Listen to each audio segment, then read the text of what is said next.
જામનગર જિલ્લાના 426 મતદાન મથકો પર શાંતિપૂર્ણ માહોલમાં મતદાનનો પ્રારંભ થયો છે. મતદારોમાં અનેરો ઉત્સાહ જોવા મળી રહ્યો છે. જિલ્લાની 187 ગ્રામ પંચાયતની બેઠક માટે 442 લાખથી વધુ મતદારો કરશે મતાધિકારનો ઉપયોગ. જામનગર જિલ્લામાં 187 ગ્રામ પંચાયતની ચૂંટણી માટે મતદાનનો પ્રારંભ થયો છે. સવારે 7 વાગ્યાથી શરૂ થયેલ છે. આ મતદાનમાં નાગરિકોનો અનેરો ઉત્સાહ જોવા મળી રહ્યો છે.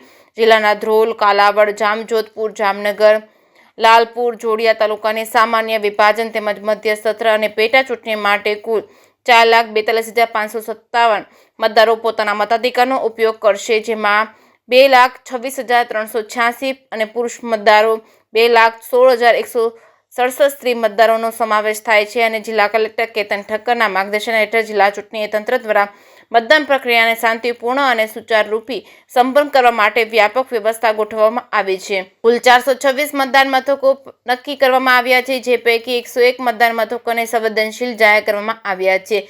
6 તાલુકાના આ તમામ મતદાન મથકો ખાતે 2,244 જેટલા સ્ટાફને ચૂંટણી ફરજ પર સોંપવામાં આવી છે. ચૂંટણી દરમિયાન કાયદો અને વ્યવસ્થા જળવાઈ રહે તે માટે સઘન સુરક્ષા બંદોબસ્ત ગોઠવવામાં આવ્યો છે. એએસપી, ડીવાયએસપી કક્ષાના અધિકારીઓ સહિત 1500 જેટલા જવાનોની નિમણૂક કરવામાં આવી છે. જે કેસની ગુજરાતી સાથે હર્ષલ ખંડેરિયા, જામનગર.